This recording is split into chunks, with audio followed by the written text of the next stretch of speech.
Good afternoon, ladies and gentlemen. My name is Terrence Best, and I'm a sophomore here at Monmouth College. And I just want to say I'm honored to be one of the hosts of this year's Martin Luther King Jr. Convocation. And I just want to commend the student body for showing out today. Classes are canceled this afternoon, but you guys saw it fit to come here and live this remarkable event. Each year, the college marks Dr. King's life and legacy as he fought for civil rights and social justice. This convocation celebrates Dr. King's success, even as it marks there is still much work to do today. The convocation is sponsored this year by the Faculty Public Affairs Fund, the Office of Intercultural Life, the Lux Center for Church and Religious Leadership, the Peace, Ethics, and Social Justice Program, the Center for Civic and Social Change, and the student groups Umoja and Colorful Voices of Praise.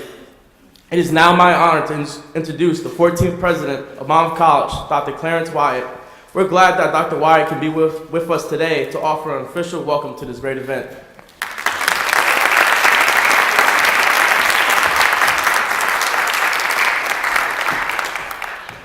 Thank you, Terrence.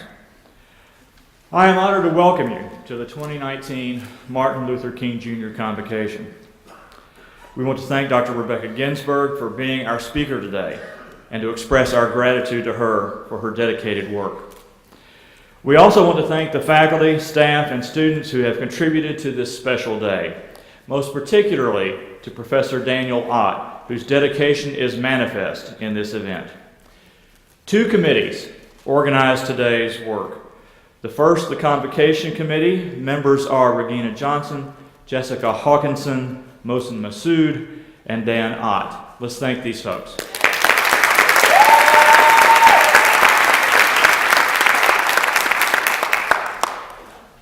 Interim Dean Mark Wilhart will be saying more about the inaugural day of service a bit later, but now let me thank the committee that organized it as well. Regina Johnson, Jake McLean, Max Sizer, Michelle Simmons, Ashley Sims, and Terry Ott.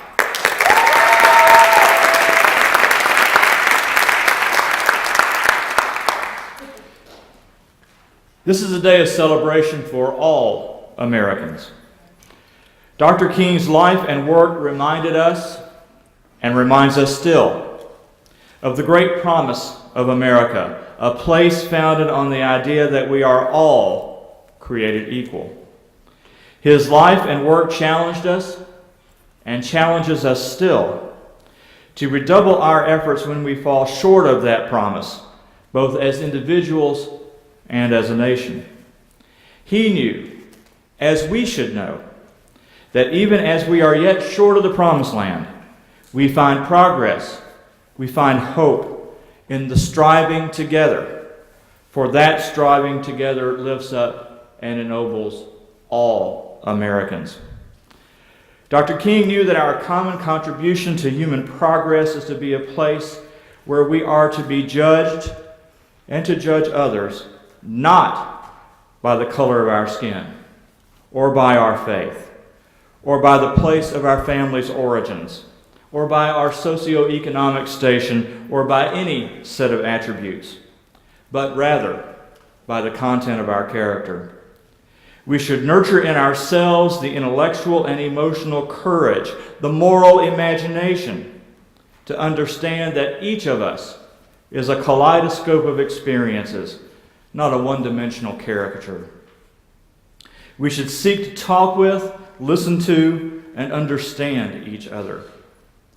Even if at the end of the day we still have profound differences of opinion, we will have grown in our understanding that each of us has our burdens and that each of us is touched by grace. We should ask to be regarded and should regard others by the responsibility that we take for ourselves and for others, by the opportunities for work and service that we embrace for ourselves and create for others, and by the contributions we make to building an even stronger America through our own hard work and our mutual acts of kindness and respect toward others. Monmouth College is dedicated to these same ideals, and it is this same striving together that makes us all, together, noble Scots. Let us carry the spirit of today's celebration forward in all that we do. Welcome.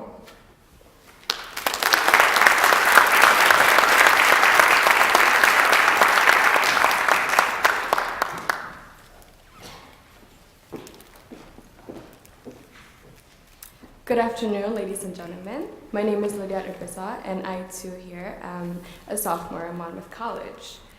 The arts were a great part of the civil rights movement.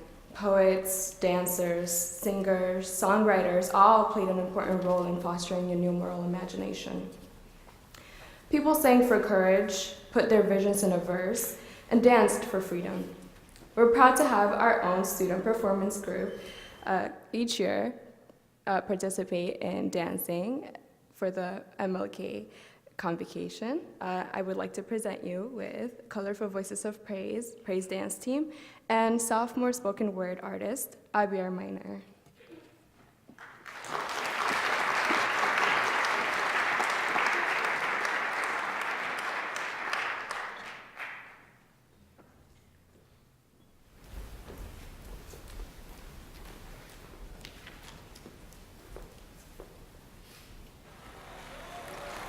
Thank you, Jesus.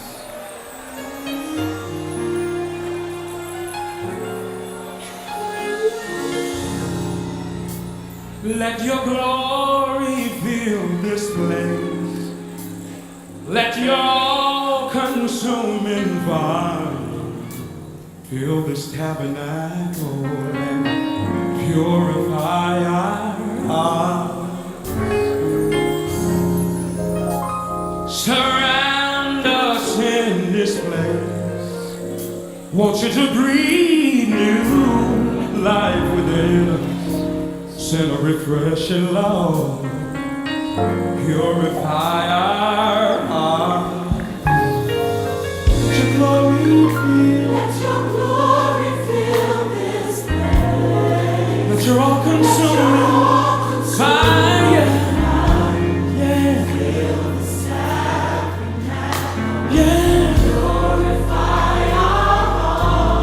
Surround us in this place. Surround us in this place. Breathe new life. Breathe new life. Oh, within us, Jesus.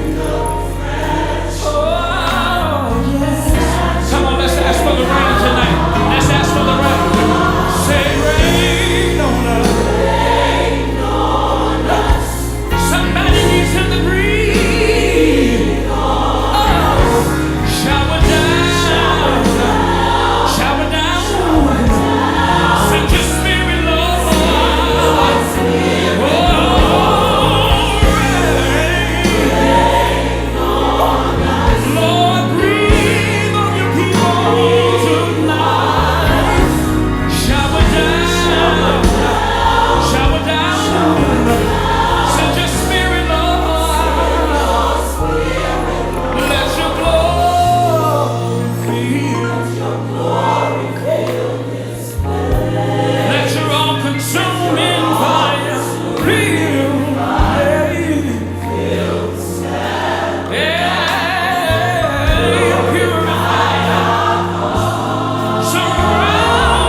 First of all, CBOP, let them use you. Let them use you. Yes. Oh my. Woo. Oh my Lord. I saw him. His presence is in this space. First of all, I kind of want to start off with an introduction of myself.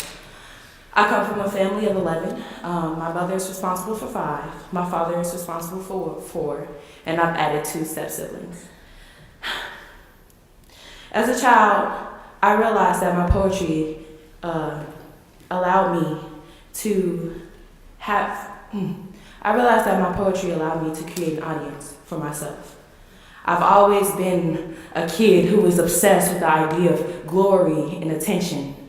My mother found my first poem when I was 7 years old. To this day, I still use my poetry to create an audience for myself, to be heard. With this being said, I'm going to perform 2 pieces for you guys. I hope you like them. My first piece is Flower. What am I? I am a tree with no roots whose fruits have been plucked through the exploitation of my labor. I survived without cellular respiration. Through dedication, I learned how to hold my breath. No, I don't respire because I desire to survive. There's no room in this world for all that I have to exhale. I just absorb. I take all the false promises, the closed-lip smiles, the hate, the empty funds, the broken infrastructure, the beating, every form of abuse, and I photosynthesize. I make church my own. Through every beat and every voice of praise in my songs, I move my feet and I inspire the Holy Ghost. I take my daily bread, make a spread, and transform it to toast so that I can feed my starving children. Don't forget, with no roots, I can't access the riches in my soil. I can't invest the best in my seeds. Now, and because of deforestation, I have no village to raise my child. No, my brothers and sisters are used as infant structures to build the greatest cities this world has ever seen, to produce the green negotiation ching and iPhone screens. They create Teslas and economies. Their pain creates music and industries. Their riches spread to every branch except their own. They create top society, but they don't have a home. I weep for other trees like me without cellular respiration. What am I? I am a delicate water lily, thriving in the mud. My petals poise while the earth rocks around me. I'm special because I just survive. I create my own roots. I don't need your flower pot. I don't need your care. I don't need you to water me. I'll always be right here, thriving, like I've done for years. I have longevity, so I know of no fear. I am a delicate water lily. I've seen the promised land. I know my rights, and I will fight, and I will not listen to what I am told. I'm not just a delicate water lily. Dismemory, and I'll grow again. I'm also an invasive species, so trust I'll be there till the end. I am a gorgeous water lily. Don't I look swell? Take your demagoguery, I've already lived through hell. What could be scarier? When my life becomes indispensable. Please be sensible. I've experienced physical pain, mental anguish, discomfort, inconvenience, and stress. But I am a beautiful water lily. Why do I have to be oppressed? Thank you.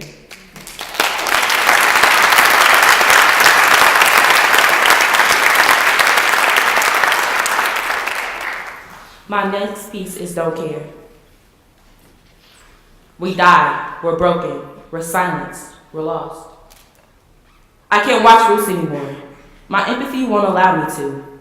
Every disconnected hand, every rumbling chain, each lifeless body, the exposed bone and wounded flesh, I feel it happening to me. I see every invisible tear, I hear every unspoken word, but I know the revolution will not be televised. We die, we're broken, we're silenced, we're lost.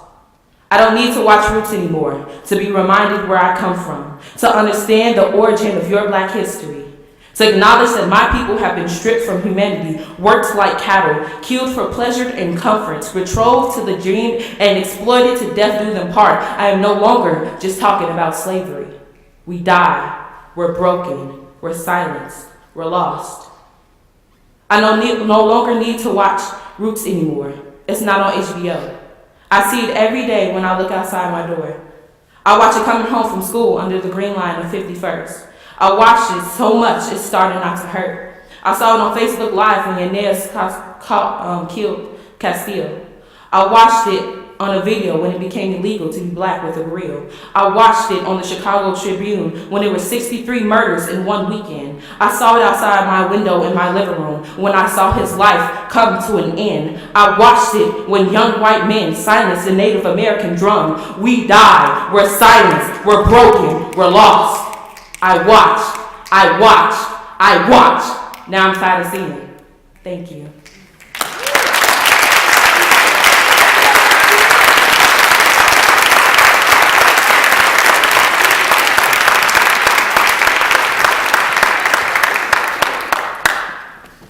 Many thanks to CVOP and Avi. My name is Chandler Claudet, and I'm a junior here at Monmouth College.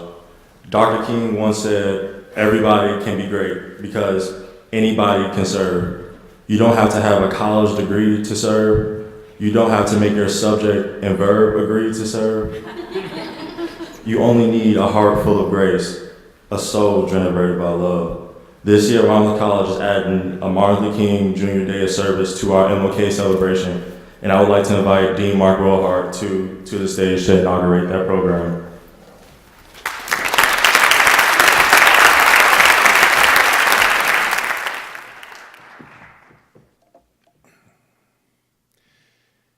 I'm delighted to be part of today's celebration of the life, work, and legacy of Martin Luther King Jr. As someone whose profound, complex humanity informed a life of worship and leadership and service, Dr. King represented what heights can be achieved when the strength of the mind is combined with the depths of the heart. His works and words are a guide to many of us, and not only on days like today, at moments such as this. And there are moments such as this happening all across the USA today. Because it's right and proper that we all pause to laud Dr. King's legacy, and because it's an annual holiday, we might think of this day of our year as unique. Yet important as they are, ceremonies such as this are not unique, in the strictest sense of that word. They're not singular, one of a kind. They're annual. They're happening in the centers of large cities and in the smallest of rural parishes. People read Dr. King's speeches, they praise the man and the work, they encourage us to learn more and be better, and in doing so they echo each other, even if they cannot hear precisely what the others are saying. Certainly, a nationwide, worldwide celebration of Dr. King is appropriate and long due, and bears repeating yearly, just as his words and spirit might imbue us daily. But we cannot say our celebration is unique. And yet today, here, right now, we actually are in a unique moment, one that can happen only once in all its energy and possibility. Because today we inaugurate the Monmouth College Martin Luther King Jr. Day of Service. Having played the pedant once on definitions, let me do so just one more time. The dictionary tells us that inauguration means to usher in with auspicious ceremonies. An event such as the Day of Service could just start, I suppose, and maybe we'd get a tweet, call it a day. But if we're here to inaugurate it, we all have a role to play. We all have to act together to usher the Day of Service into existence. It's a privilege to do so. A unique privilege today, and I hope we each live that privilege. Perhaps we can serve the world consciously, in our own ways, serving those around us. If not, let us then celebrate those who do. Thank them for the time they commit. Thank them for the work that they do. Usher in the day by celebrating the people who serve. By doing so, we create precisely the auspicious ceremony which inauguration is meant to be. Yet why auspicious? Because to be auspicious is to predict good outcomes, to foretell success. And today, as we think on the past and Dr. King's actions, and then consider how his legacy lives into our present, let us also look into the future, where the Martin Luther King Jr. Day of Service has become the vibrant and long-standing tradition we wish for it today. Let us all come together at this unique moment to predict the good by celebrating the day's beginning and commending those Monmouth College students, faculty, and staff who have taken Dr. King's rejoinder to keep their hearts full of grace and their souls generated by love, and then move that grace and love into the world around them. Today, 125 students are serving Monmouth and the community surrounding it. They're serving youth and education in Central Intermediate School, Immaculate Conception School, and Teddy Bear Daycare.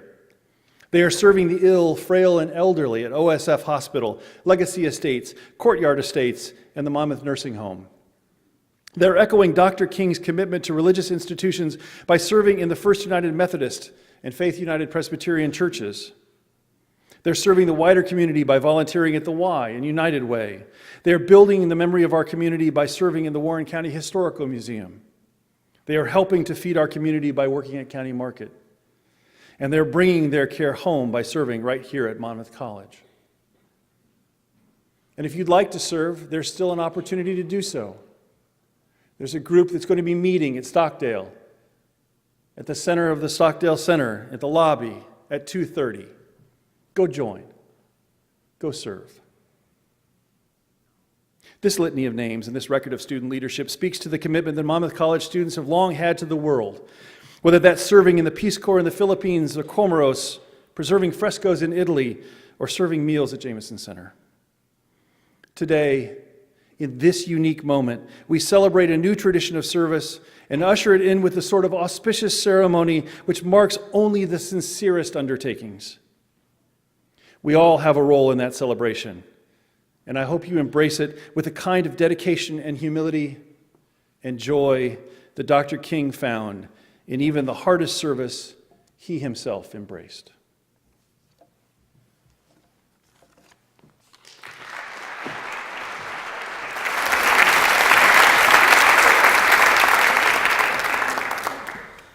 Now, Dr. King loved good music, especially a good soloist. We're not talking about an Usher or Beyonce. He had a special fondness for Malia Jackson and Marian Anderson, among others. In fact, his own spouse, Coretta Scott King, was an opera singer. This year, we are honored to have a special guest soloist, Miss Seminia McCord. She has been a longtime educator in our area, a pillar in our community, and a sought-after soloist. This afternoon, she will be singing Peace and God Bless the Child. Please give her a hand.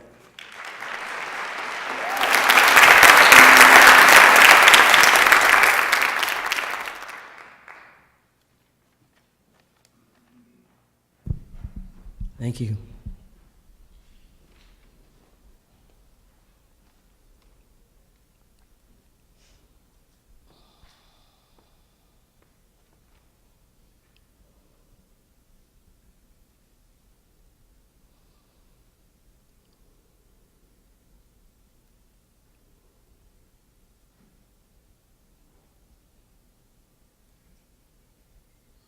One, two, three. All we need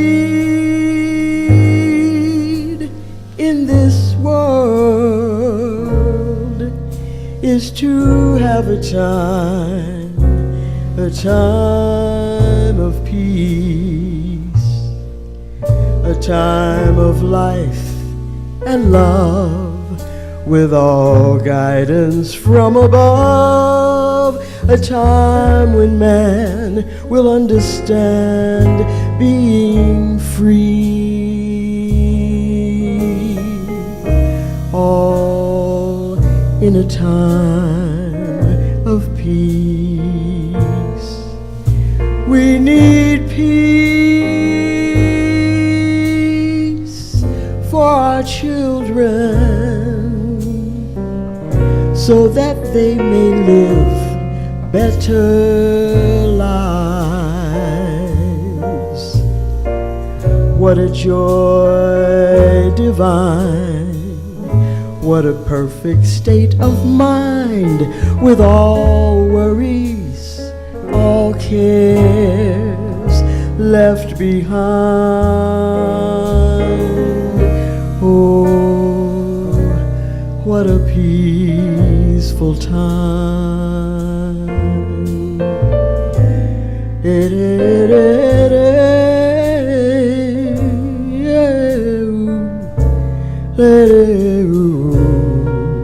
La da da dee da dee la da dee doo doo dee la da dee do bo be do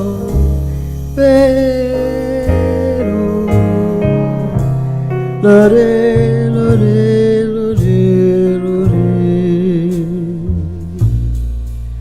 We need peace for our children, so that they may live better lives. What a joy divine, what a perfect state of mind, with all worries, all cares left behind. Oh, what a peaceful time.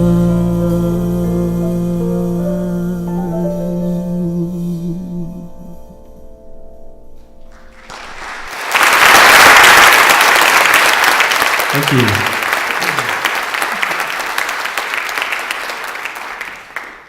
Piece was written by Horace Silver, jazz pianist that I've learned a lot about in my time out in the East Coast, particularly music coming from Cape Verdean tradition. It's been one of my favorites. You can't really boogie too much to it, but you know, it's got some really good words, and that was always the key, finding the songs that had words that really, really said something. Billie Holiday wrote, God Bless the Child That's Got His Own. And I know from other stories about Dr. King, when he was in college in the Boston area, his nickname was Jitterbug. He liked to go out and hear the swing bands and hear the jazz music of the time. And I like to think that he must have been as familiar with the message that this song had for so many at the time, and I love sharing it even today. It still resonates. As we know, we can have friends around us and family around us, and they say they're going to help us, they're going to be right there for us, and then inevitably the day comes and we have to go forward, and they didn't show up. Now maybe it was a good reason, but still, it's on you or it's on me. But we prepared, and we go ahead.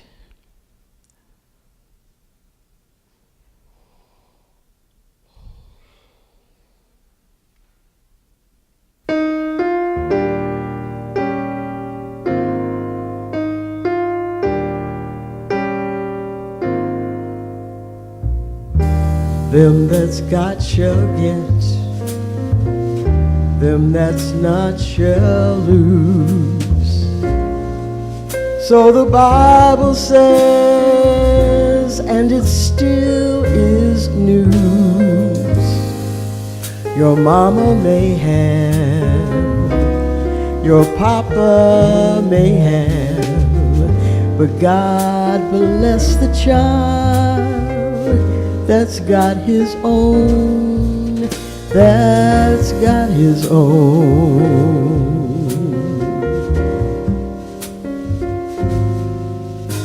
Well, the strong gets more, while the weak ones fade.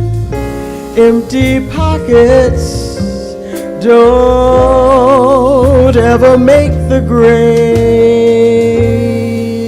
Your mama may have, your papa may have, but God bless the child that's got his own, that's got his own.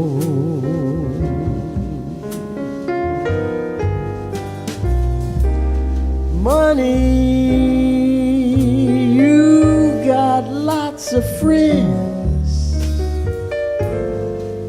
crowding around your door.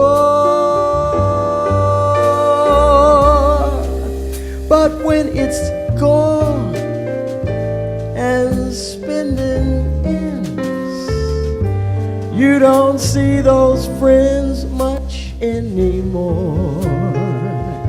Your rich relations, they'll give you a crust of bread or such. You can't help yourself, but honey, don't take too much. Your mama may have, your papa may have, but God bless the child that's got his own, that's got his own.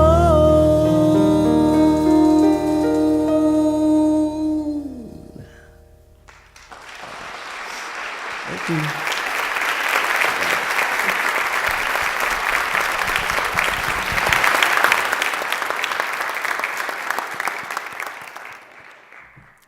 Thank you so much, Ms. McCord, for that piece.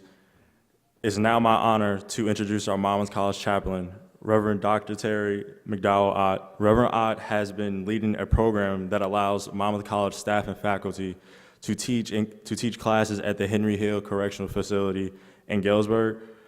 Through her participation in the Illinois Coalition for Higher Education in Prisons, she met our speaker, Professor Ginsburg, whom she will introduce to you further. So give Terry a round of applause.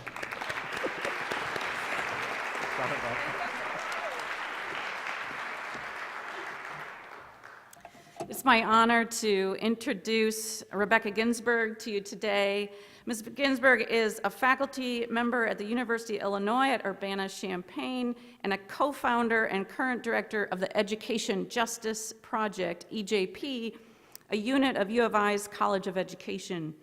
EJP offers 4-credit courses and a range of extracurricular activities to men incarcerated at Danville Correctional Center, a medium security state prison. EJP also does outreach with family members and friends of incarcerated people, produces re-entry guides, and promotes critical discussion of issues related to incarceration and criminal justice on campus and in the community. I met Ms. Ginsburg through our program and our outreach to inmates at Hill Correctional in Galesburg. Rebecca visited Hill and encouraged our efforts, and then got me involved in the Illinois Coalition for Higher Education in Prison, or ILCHEP, which she also leads. I'm continually inspired to work with and for the incarcerated through this network of people and programs who are all guided by Rebecca's passion and commitment, which is just extraordinary. Rebecca received her bachelor's degree in English from Loyola Marymount University in Los Angeles, her JD from the University of Michigan Law School, and a PhD in architectural history from the University of California in Berkeley. It was while she was a graduate student at Berkeley that she first became involved in prison education. At the University of Illinois, she teaches courses on the history of prisons and carceral landscapes. Rebecca has been a resident of Urbana-Champaign for 14 years. She shares a home with her husband, William Sullivan, and her daughters, Anna and Isabella, who are here today. Shout out to the kids. It is her great pride that her children believe that there is nothing particularly noteworthy about university professors teaching in prison. Ms. Ginsburg, welcome to Monmouth College. It is a privilege to have you here as this year's Martin Luther King Jr. Convocation speaker.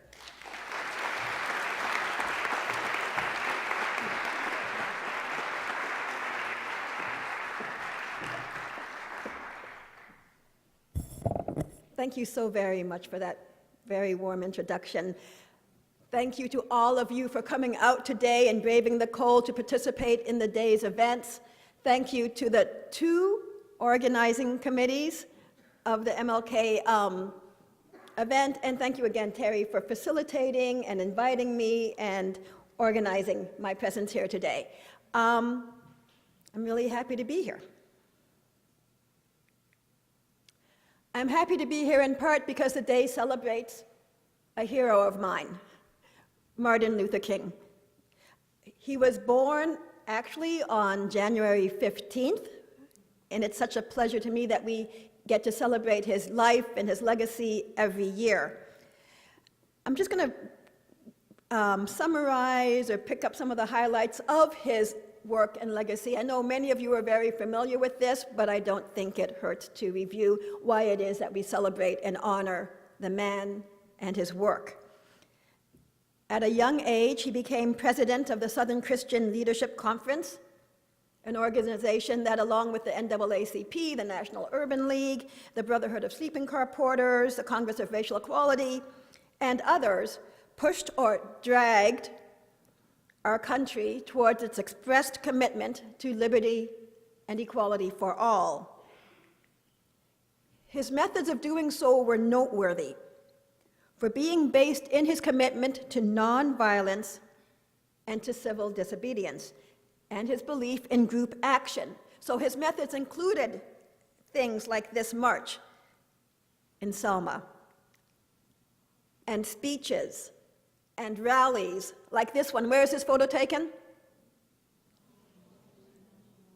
March on Washington, 1963. Name of the speech he delivered at this event? I Have a Dream. And because he practiced civil disobedience, which means refusing to obey laws that you believe to be unjust, he and his followers often found themselves in jail.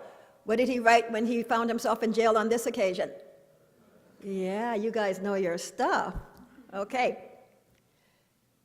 His efforts and the efforts of his allies and his supporters yielded tremendous results. And this is a picture of President Johnson signing the Civil Rights Act of 1964, which made it illegal to segregate by race in public places or to discriminate on the basis of race, religion, national origin, or gender in employment. This was one of only several pieces of legislation and accomplishments and positive outcomes that was made responsible through the hard work and dedication and commitment of Martin Luther King and his friends and allies and supporters. That story is probably very familiar to you. What you're probably asking yourself is, what's the connection between all of that and incarceration? And that's what I want to explore today. What I'm going to do is make the case, or try to make the case, try to convince you of what I believe strongly, which is that incarceration in the United States today is a civil rights issue.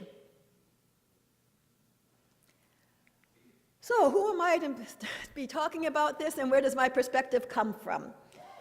As Terry Ott explained, I'm a faculty member at the University of Illinois, trained as an architectural historian, and I co-founded and direct a program based at Danville Correctional Center outside Danville, Illinois, called the Education Justice Project. It's a college and prison program, one of many college and prison programs across the country. It's we estimate there are between 100 and 120 programs like EJP, as you can see from this image. We've got programs at University of Southern California, Cornell University, St. Louis University. These are all institutions that, like Monmouth, has committed itself to providing opportunities for higher education to people who are incarcerated. EJP's been around about exactly 10 years. We're celebrating our 10th year anniversary right now. We provide 4 credit courses to men who are incarcerated at Danville. These are U of I courses, which means that the students who pass them successfully earn University of Illinois credit. And we're very pleased about the fact that they get their transcripts. The transcripts don't say anything about credits earned while incarcerated, credits earned while serving time for a felony. Nuh-uh. These are University of Illinois students who earn University of Illinois credit. Because we believe in the value of higher education and that the goods that are accrued through a higher education are earned not only in the classroom, but also at events like this and through extracurricular activities, we try our best to create a campus at the prison. So we have a host of extracurricular activities. It's possible for a student who is part of EJP to come to the education building not just for 4-credit courses, but every day of the week to engage in one or the other program. The photograph here is of our ESL program.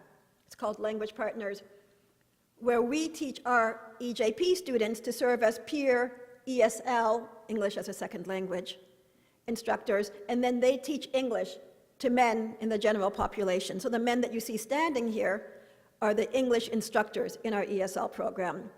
We have a tutoring program, we have a library program, we have a library at the prison, and our students are trained as community librarians. We have a computer lab at the program, the students are trained as computer tech. We have a mindfulness discussion group. We have an anti-violence program so that we train our students to act as peer anti-violence facilitators, and then they moderate groups with younger men in the general population. We're about to open a TV station at the prison, a TV channel, which will allow us to upload educational programming and much more in a closed-circuit TV channel at the prison. And because we're the University of Illinois, we're very big on scholarship. In particular, we're very big on our incarcerated students, the incarcerated scholars producing scholarship. So this is a photograph of our students at a meeting at the prison last November, presenting about their most recent presentation, which was at a academic conference. They did not go to the academic conference. Somebody went on their behalf to present their paper. Students publish in peer-reviewed journals. They also publish creative nonfiction, poetry.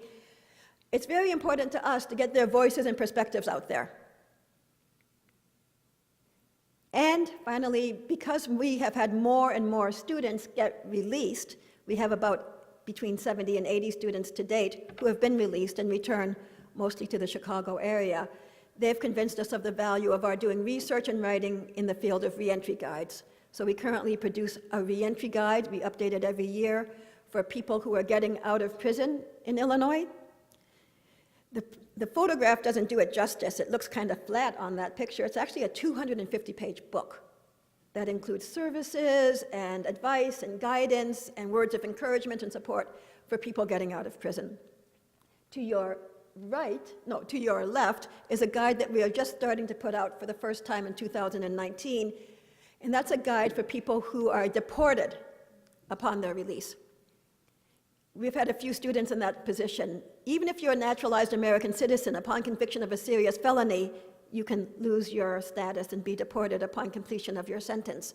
And it's a terribly scary and disorienting process to be deported and then deposited at the border, which is a very violent place. Fortunately, there are a lot of service providers increasingly at the border that can provide help and support to people who find themselves there. And the deportee reentry guide offers directions and instructions about how to access those supports and services and what people who are getting deported can expect. So that helps you to understand what I've had my fingers involved with, and what I speak from. I'm not formally incarcerated. I've never been in prison. I've never been incarcerated. And I don't have any close family members who have been incarcerated. My perspective is shaped by my engagement with our students and our alumni and their families and other organizations that support the interests of incarcerated and formerly incarcerated individuals.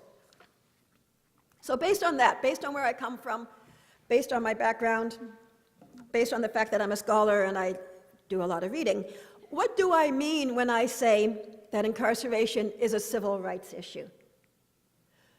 Well, what do I mean when I say anything is a civil rights issue? Let's start by defining civil rights. Civil rights, and here you're going to be reminded that I'm a professor. Bear with me. There's a lot of data and definitions and facts. Bear with me. Civil rights are those rights that are bestowed on individuals within a particular jurisdiction by virtue of their residency or their citizenship within that jurisdiction. So civil rights are particular to a given place. The civil rights of a Canadian are different from the civil rights of somebody from Illinois, would be different from the civil rights of somebody who's living in India. There are no universal civil rights. We can talk about human rights if you want, but there are no universal civil rights by definition. Civil rights are typically conferred to citizens via constitution or legislation. They could also be conferred by custom. And that's why you see so many words referring to law and legal and judiciary in this word cloud. So you can think of examples of civil rights that we have in the United States. They include the right to equal protection under the law, which is which amendment? Right to equal protection under the law is which amendment? 14th Amendment, is that what I heard? Right, okay. And the right to freedom of expression under which amendment? First. Thank you, okay, First Amendment. So those are examples of civil rights. The point, the object, those are examples of civil rights within the United States. Those are not civil rights necessarily across the world. Okay. The objective of the civil rights movement that we celebrate and honor when we celebrate and honor Martin Luther King and others was to ensure that those civil rights that did exist, that do exist in the United States, benefit all citizens equally, and that no populations are excluded from the protection of civil rights. The person best known for the argument that incarceration is a civil rights issue is Michelle Alexander. Raise your hand if you've read The New Jim Crow. Raise your hand high if you've read The New Jim Crow. Okay, great, I'm glad to see that. It's an important book. It came out in 2010. It's not the last word, but it's an important book. She makes the case that incarceration, as suggested by her title, is the new Jim Crow, and I need to peel that apart for you a little bit and help you understand what she means by that. Back in the good old days, one of the mechanisms that those in power used to keep African Americans suppressed and oppressed and to deny us our civil rights was a code of customs, system of codes and customs that went under the general term of Jim Crow. Exactly, thank you. We typically understand Jim Crow to be the legal system of racial segregation that emerged during the Reconstruction, which is to say right after the Civil War, and it extended not only to so-called petty inconveniences like water fountains, but also to very basic rights, like the denial of voting rights and separate but equal schools, which is to say vastly inferior schools for African Americans and others. Until Jim Crow was putatively abolished by the Civil Rights Act of 1964 and subsequent legislation, Jim Crow limited the aspirations and the opportunities of African Americans, Latinos, Indigenous Americans, and others, although my focus is on African Americans today. Michelle Alexander's argument is that our system of incarceration does the same thing that Jim Crow did. It merely offers an updated version of what the Jim Crow laws did. Let me explain what she says she means by that, what I understand her to mean by that. The crux of her argument is that there are so many formal and informal restrictions placed on people who are in prison or who have been in prison that they essentially have second-class citizenship, just like African Americans did under Jim Crow. Now, the precise configuration of restrictions varies from state to state. But restrictions on people who are in prison and who have been in prison typically include restrictions on voting rights, housing restrictions, restrictions on freedom of movement, access to public benefits, access to education, and allowing states to enforce employment barriers, which are typically long lists of jobs that people who are formerly incarcerated cannot hold. So I want to put some more flesh on that by talking in particular about a couple of those sorts of restrictions. For example, this is a map that illustrates the restrictions on voting rights. You can see that there are 2 states You probably can't see. You're going to have to trust me. There are two states, the two golden states on the corner, and I want to say that's Maine and Vermont, but I can't even see that. Maine and Vermont? Yes, thank you. That allow voting for people, that allow people who are incarcerated to vote. That's the norm in Europe. In European nations, people who are Western European nations, people who are running for office regularly visit prisons. Why? Because that's where the voters are. That's where their constituents are. We don't see that in the United States. In the United States, there are only two states that allow people who are incarcerated to vote. There are, oh, shoot. Sorry. I don't want to go through all of it, and I just, oh, there it is. Okay. In Illinois, can people who are incarcerated vote?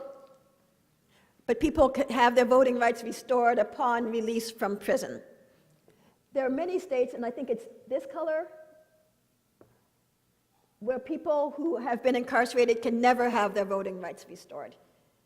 In Florida, you might have heard about the proposition that allowed some people who have been convicted of felonies in the state of Florida to have their voting rights restored, but it does not allow all people convicted in Florida to have their voting rights restored. So it's a real patchwork of rights and restrictions on what we often think is the most basic right of citizenship, namely the right to vote.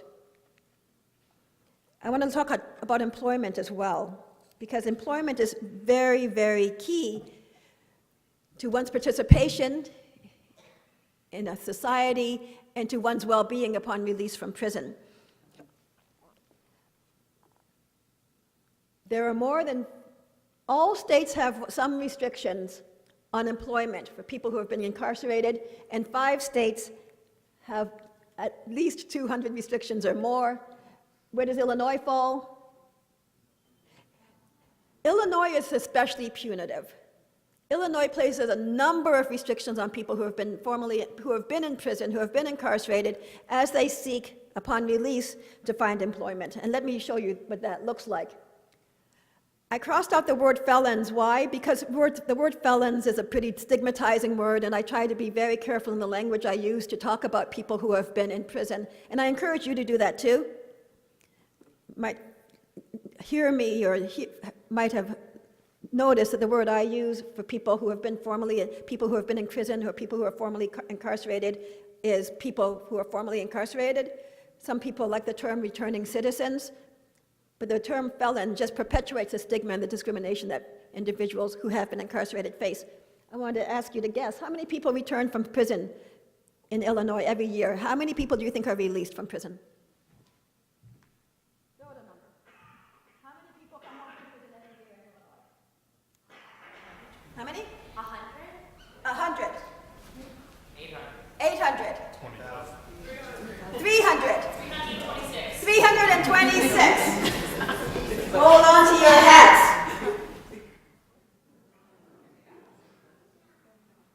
30,000 individuals come home from prison every year in Illinois.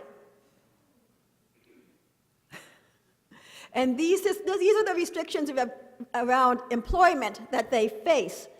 There are 29 different statutes in Illinois that prohibit people who have been incarcerated from participating in law enforcement security type jobs, 22 different restrictions related to participation in health care, 12 different regulations, restriction statutes that relate to restrictions in education.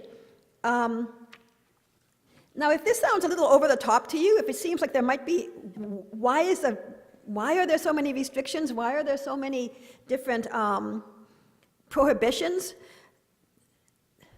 Let me show you the next one. This is a graph from the American Bar Association. It came out in 2016 based on 2013 data. And it shows that there are well over 1,000 Illinois state statutes that limit formerly incarcerated people's opportunities, and that they relate to everything, I'll tell you, they relate to everything from restrictions on getting certain sorts of driver's licenses, to prohibitions on getting a barber's license, to limited access to certain sorts of grants. So I just want to walk you through this very briefly. So over 1,000 statutes, N equals 249 means that there are 241 different statutes, different laws on the books in Illinois that relate to people who have been formerly incarcerated, engaging in business ownership and entering into contracts.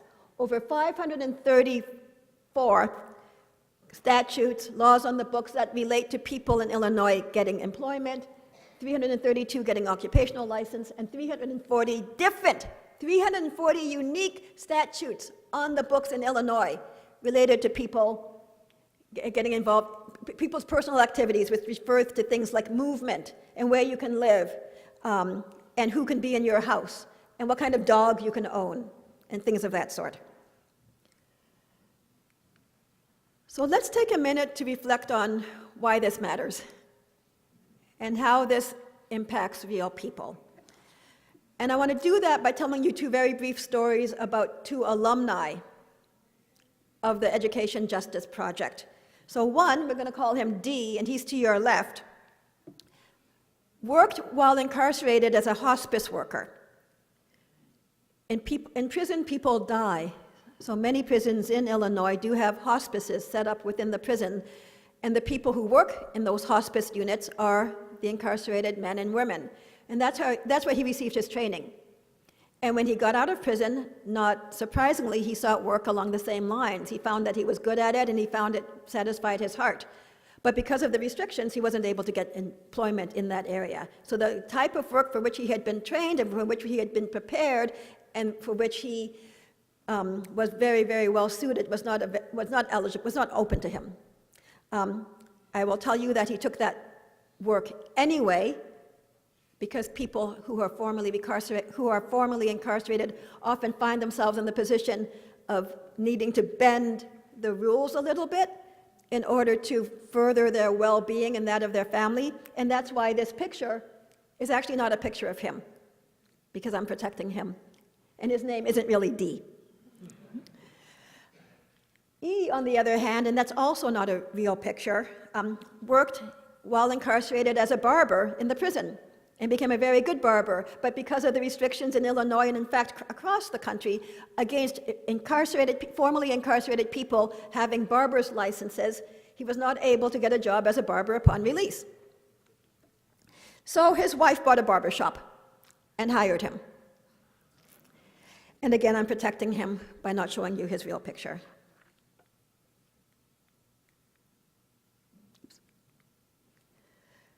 So these legal restrictions is one reason that unemployment is so high among formerly incarcerated people in Illinois. I want to take a minute to show you this graph. The orange line are people looking for work, people unemployed in the general population of the United States. And you can see that this number reached a high point during the Depression when it was 25%.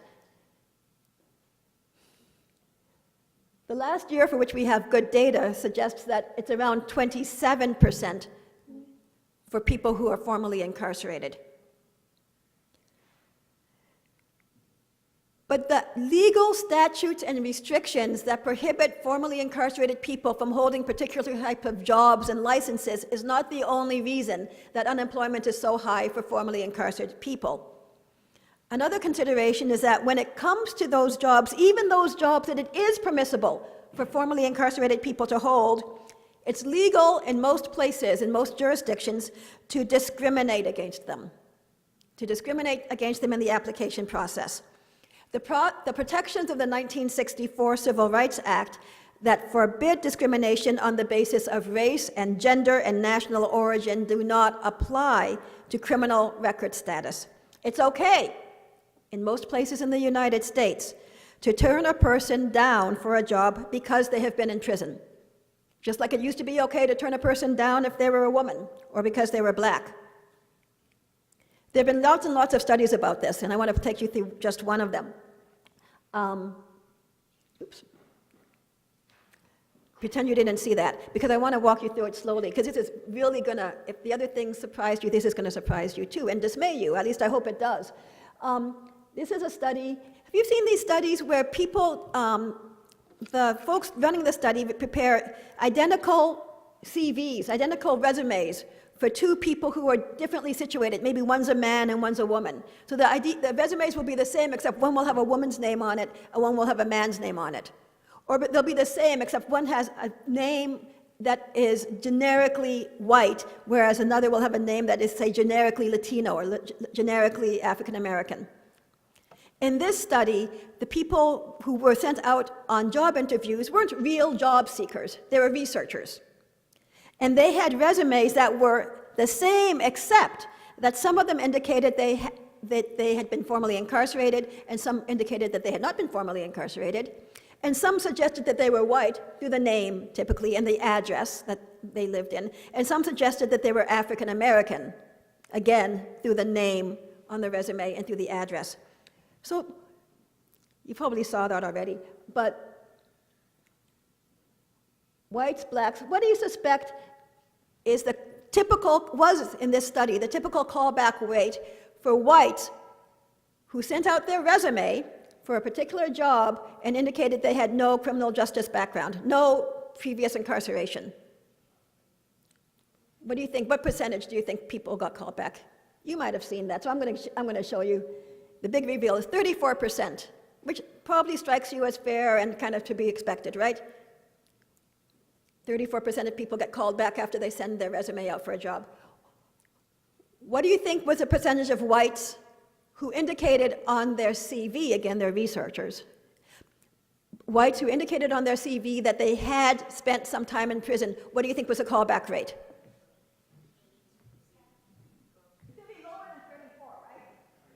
Yeah, I mean, it'd be shocking if it were. What percentage do you think? 24%. 25. 8, 25? 18? 12? What is it? 27. 27? Okay. 17. 17. Now this is where it gets heartbreaking. What percentage of African Americans who had no record, indicated on their CV, on their resume that they had no record, do you think got called back during this study? 10, 20, 11, 15? So for blacks without a criminal record, fare worse on the job market than whites who indicate they do have a criminal record. And you know it's only going to go down from here, right?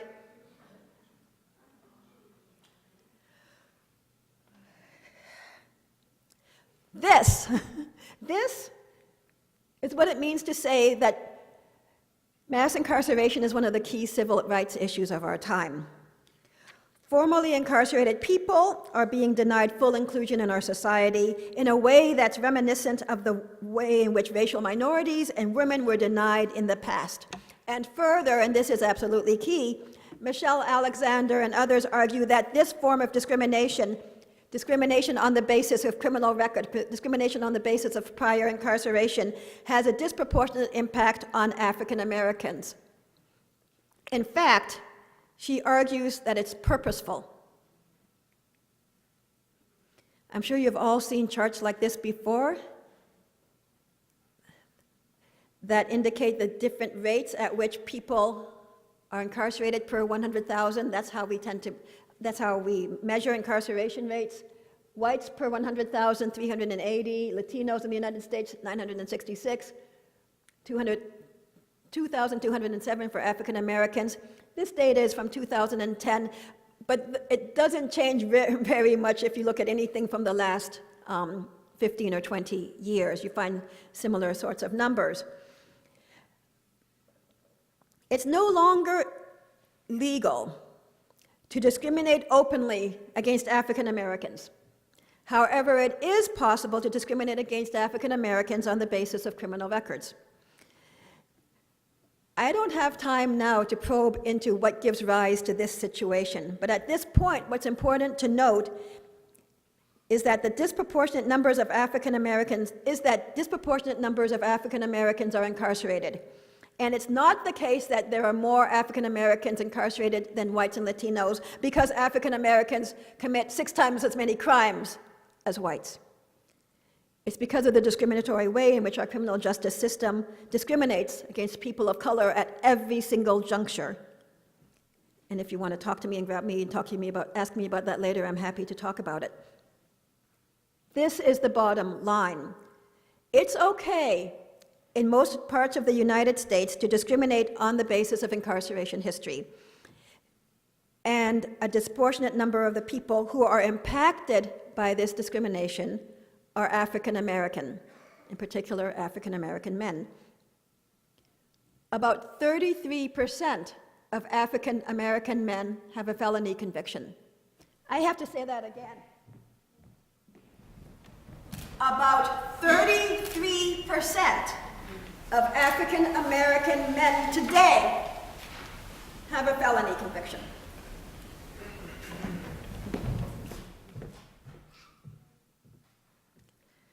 Their access and the access of their families and those they're close to and those they support, their access to social and economic and political opportunities is compromised.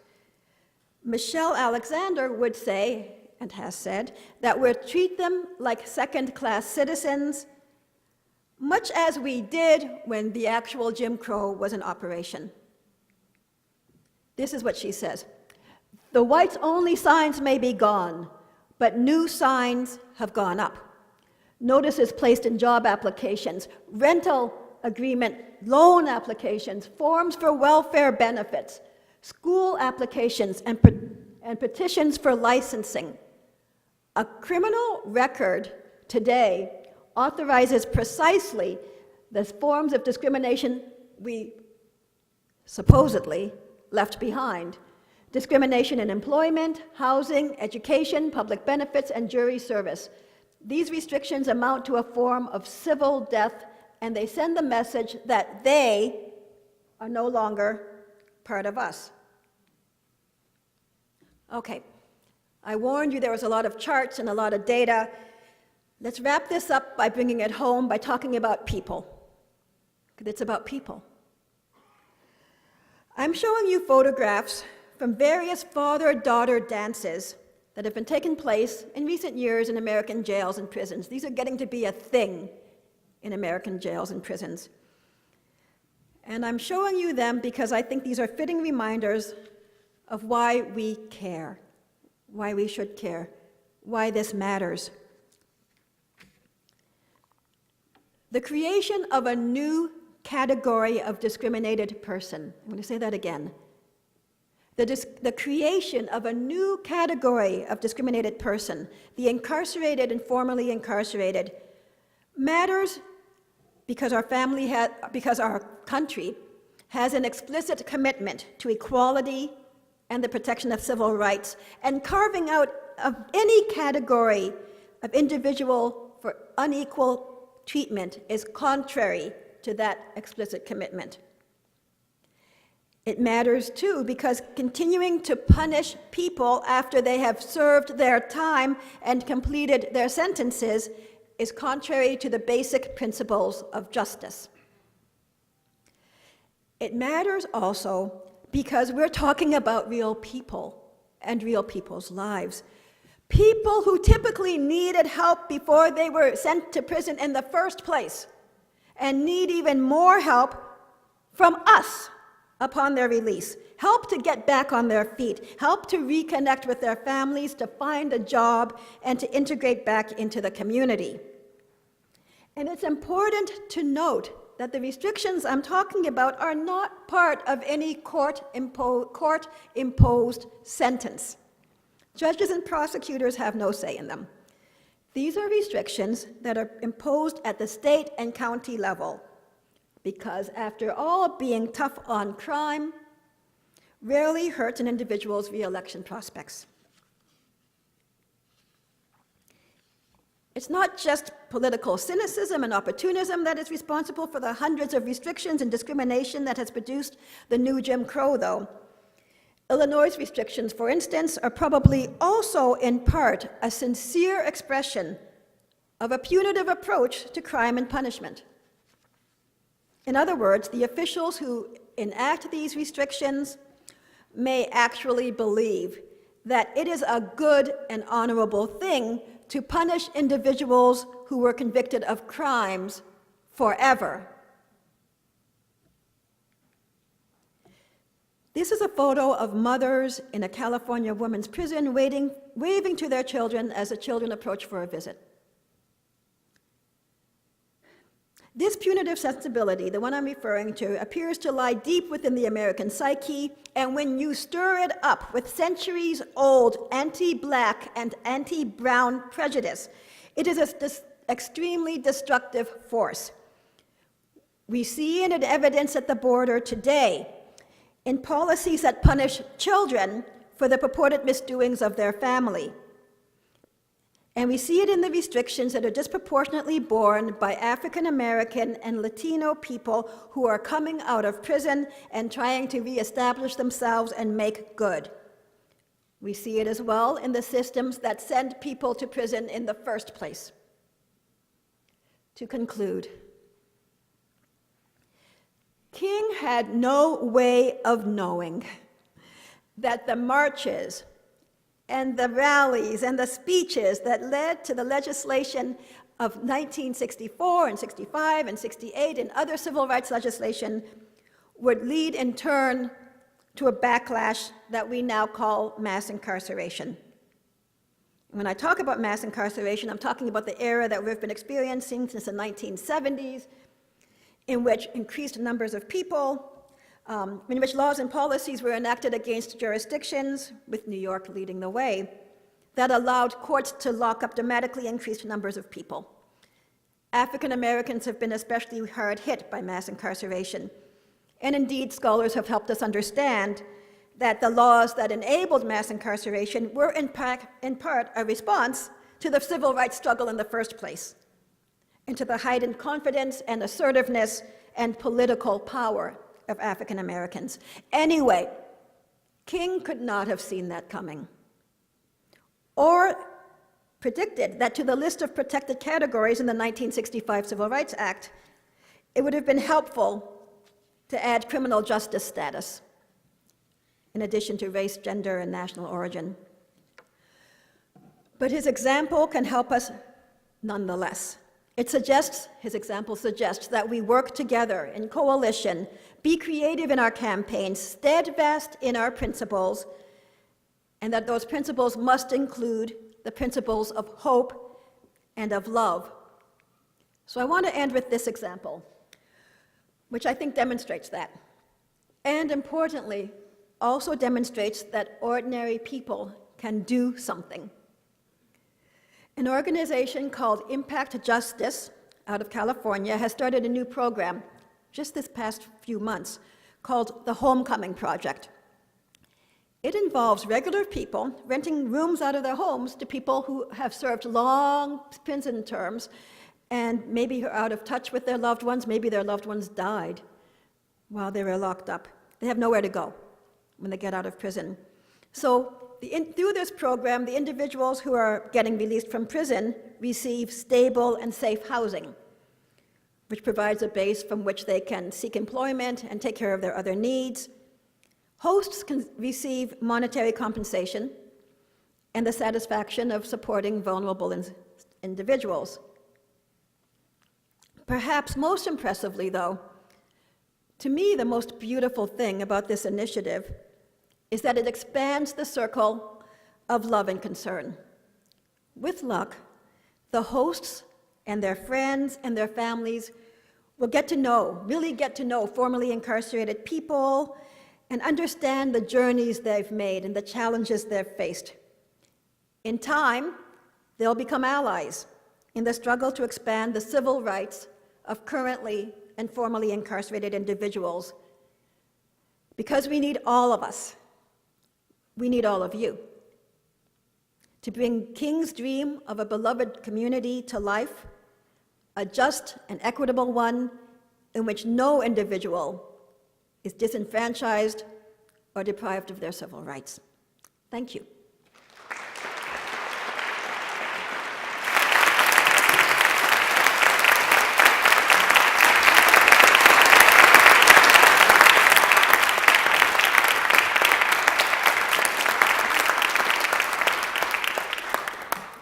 Thank you, Professor Ginsburg. Please join me in prayer. Great God of many names, we stand here today with enlightened minds as we seek to fulfill Martin Luther King Jr.'s vision. Shelter our spirits from political uncertainty. Shelter our spirits from political divide.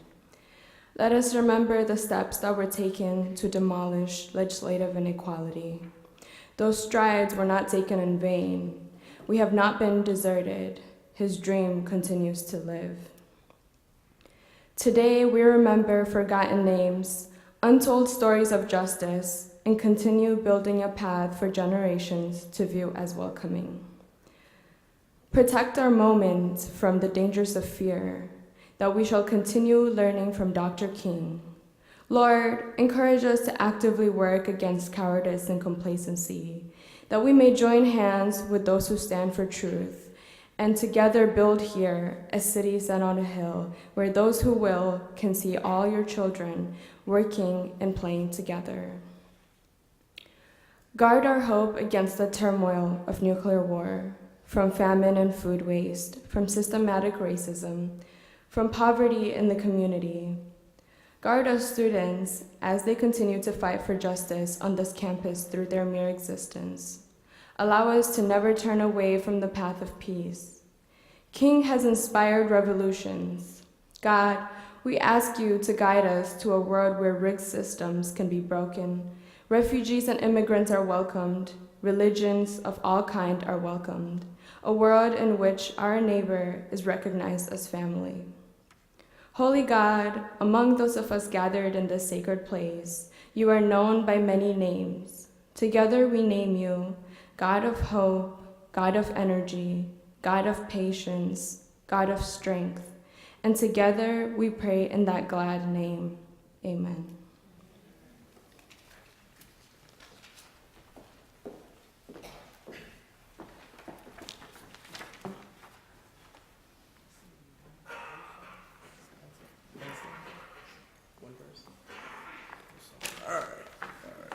How you guys doing?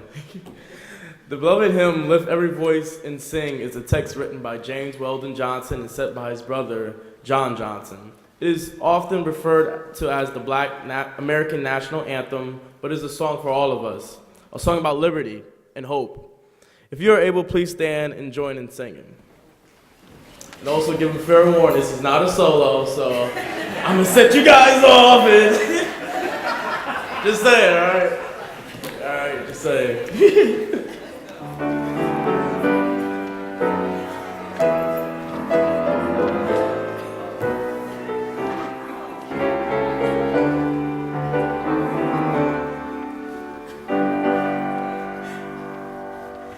Lift every voice and sing till heaven ring.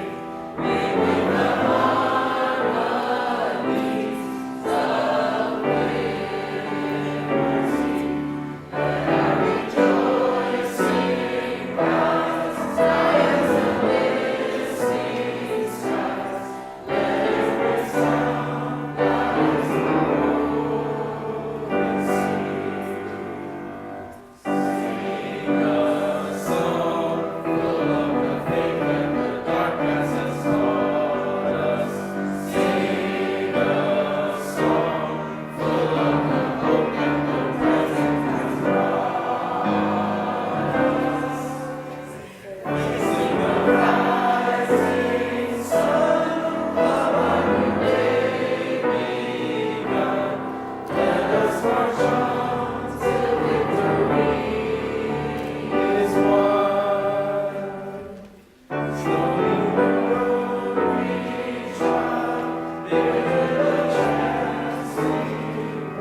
got some beautiful singers out here.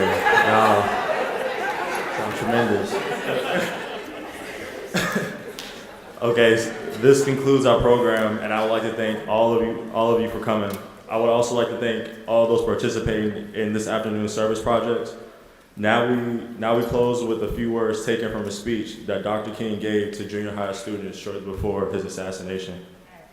He was telling them that they had to draw up their life's blueprint because the decisions they made as young people would guide how they built their lives. Let Dr. King's words be a blessing to us. And finally, in your life's blueprint must be a commitment to the eternal principles of beauty, love, and justice. Don't allow anybody to pull you so low as to make you hate them.